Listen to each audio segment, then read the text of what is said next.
জীবনে ভালোবাসার মানুষের চাইতে ভালো রাখার মানুষ থাকাটা ভীষণ জরুরি। ভালো তো সবাই বাসতে পারে, কিন্তু ভালো রাখতে পারে কজন? জীবনে ভালোবাসার মানুষটার অভাব না থাকলেও ভালো রাখার মতো মানুষের বড্ড অভাব।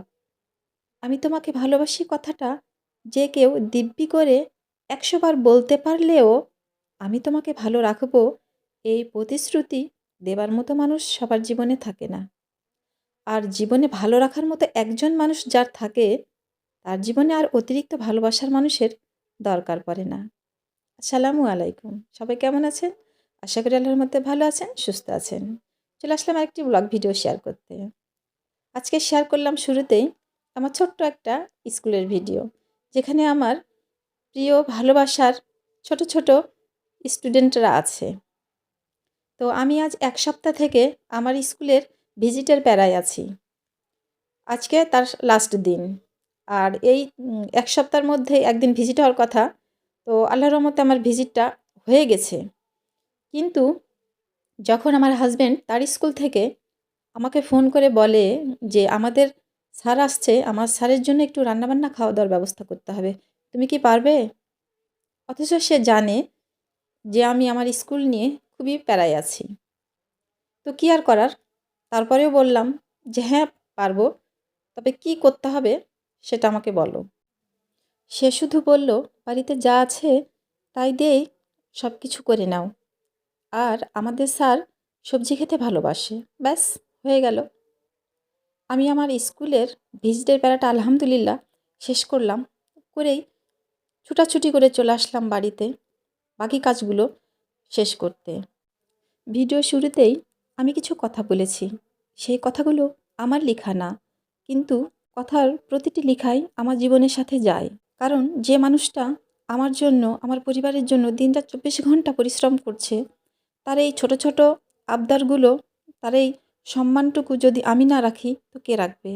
কারণ সেই মানুষটাকে আমি ভালোবাসি। আর ভালোবাসার মানুষকে ভালো রাখার দায়িত্ব তো আমারই। না হলে কিসের আমি তার কাছের ভালোবাসার মানুষ হলাম বা সেই আমার কেমন ভালোবাসার মানুষ হলো? কারণ শুধু কথা দিয়ে কিন্তু চিঁড়া ভেজে না। ভালোবাসা কথা, কাজে, আচরণে প্রত্যেকটা বিষয় দিয়েই ভালোবাসা প্রকাশ করতে হয়। নাহলে সে ভালোবাসা বেশিদিন থাকে না। তিক্ততায় পরিণত হয়। তো যাই হোক, অনেক কথাই বললাম। এবার চলে আসি রান্নাবান্নায়। যেহেতু স্যার সবজি খেতে ভালোবাসে, তাই নতুন আলু আর ফুলকপি আর নিয়ে এসেছিলাম টমেটো। একটা টমেটো দিয়ে যদি এই সবজিটা রান্না করি তাহলে কেমন হয়? তাই তো ঝটপট ফুলকপি আর আলুগুলো ভেজে নিলাম। নিয়ে ভাবলাম যে বেগুনের ভর্তাটাও কিন্তু বেশ লাগে। তো বেগুনটা একটু ভেজে নিই। তাই বলে বেগুনটাও কিন্তু ভেজে নিয়েছি ওই কড়াইয়ে। নিয়ে আমি এদিকে চাপিয়ে দিয়েছি ফুলকপি আর আলু আর টমেটো। এটা একটু মাখো, মাখো করে রান্না করে নিব।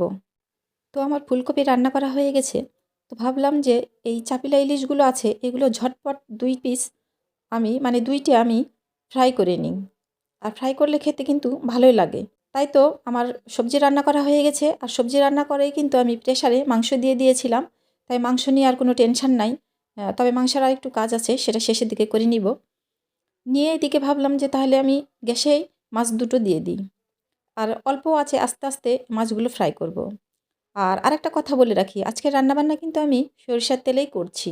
আর সরিষার তেলের রান্নাবান্নার সময় কিন্তু খুবই ভালো একটা সুগন্ধ বের হচ্ছিল। যদিও এর আগে আমি সরিষার তেল অনেক আ খেয়েছি রান্নাবান্নার। তো আজকে আবার করলাম। যেহেতু পর্যাপ্ত পরিমাণে আমার বাড়িতে সরিষার তেল আছে কেনা, তাই তো আর সয়াবিন তেল কিনতে যাওয়ার প্যারাই গেলাম না। তো এখানে আমার মাছ ফ্রাই করা হয়ে গেছে। ওই তেলেই আমি পেঁয়াজ দিয়ে দিলাম আর দিলাম কয়েকটা কাঁচামরিচ। কাঁচামরিচগুলো কিন্তু আমি ফেলে দিয়েছি। না হলে তেলে কিন্তু এগুলো একদম ফুটবে। ফুটে কোথায় গায়ে পড়বে, কোথায় পড়বে তার ঠিক নাই। তো পেঁয়াজ বেরেস্তাগুলো ভেজে আমি মাছের ওপর সুন্দর করে ছড়িয়ে দিলাম। আর ওই সরিষার তেলেই দিয়ে দিলাম মাংসগুলো। কারণ মাংসগুলো আজকে আমি ভাজা, ভাজা করব। মানে একটু কালো, কালো টাইপের করব। যদিও কালা ভুনা না, হ্যাঁ? তারপরেও একটু ওই টাইপেরই করার চেষ্টা করব। তো মাংসগুলো যেহেতু আমি একটু ভাজা, ভাজা করব, তাই তো ভাবলাম যে স্যারের আসতে এখন একটু দেরি। স্যার তো আর ১টা বাজতে, বাজতে আসবে না, একটু দেরি করে আসবে। তো এ ফাঁকে তাহলে আমি একটু ডাল রান্না করি। যেহেতু সবই শুকনা, শুকনা হচ্ছে, এটা ভাবলাম ভেবেই আমি একটু ডাল ভিজিয়ে দিয়েছি। আর আমি সবসময় ডাল রান্না করার আগে একটু পানি দিয়ে ভিজিয়ে রেখে দিই। তো ডালটা ভেজানো হয়ে গেছে। তো আমি প্রেশারে ডালটা দিয়ে দিয়েছিলাম। সেটাও শেয়ার করিনি। কারণ আজকে একটু কাজের চাপ বেশি। সবগুলো আমি ওইভাবে শেয়ার করতে পারিনি। তো আমার রান্না মানে ডাল সেদ্ধ করাটা হয়ে গেছে। এই ফাঁকে মাংসটা আমার হচ্ছেই তখন থেকে। মাংসটা আমি ফ্রাই করে নিলাম। মানে ভাজা, ভাজা করে নিলাম। হয়ে গেল। এখন আমি ডালটা তেলে দিব। আর ডিমটা আমি উঠিয়ে নিয়েছি। ডাল আর ডিম একসঙ্গে দিয়েছিলাম। তাহলে তাড়াতাড়ি হবে তার জন্য। তো এখানে আমি ডালটা তেলে দিয়েছি। তো এটা আমি আসলে শেয়ার করতে পারিনি এটাও। কারণ আমার ফোনে জায়গা ছিল না। পরে ফোনটা ঠিকঠাক করে শেষটুকু আমি শেয়ার করেছি। তো আলহামদুলিল্লাহ এখানে আমার সমস্ত রান্নাবান্না হয়ে গেছে। তবে ডিম ভুনাটা আমি করিনি। এইজন্য করিনি যে রিজিকের মালিক আল্লাহ। যার যেখানে রিজিক আছে সে সেখানেই আসবে, খাবে। তো শেষ পর্যন্ত স্যারের আসা হয়নি, স্যার আসতে পারেনি। তো কী আর করার? আমাদের খাবার আমাদেরকেই খেতে হবে, এই আর কি। তো যাই হোক, আজকের ভিডিওটা যদি একটু ভালো লেগে থাকে তাহলে প্লিজ লাইক, কমেন্ট, শেয়ার করতে ভুলবেন না। আল্লাহ হাফেজ।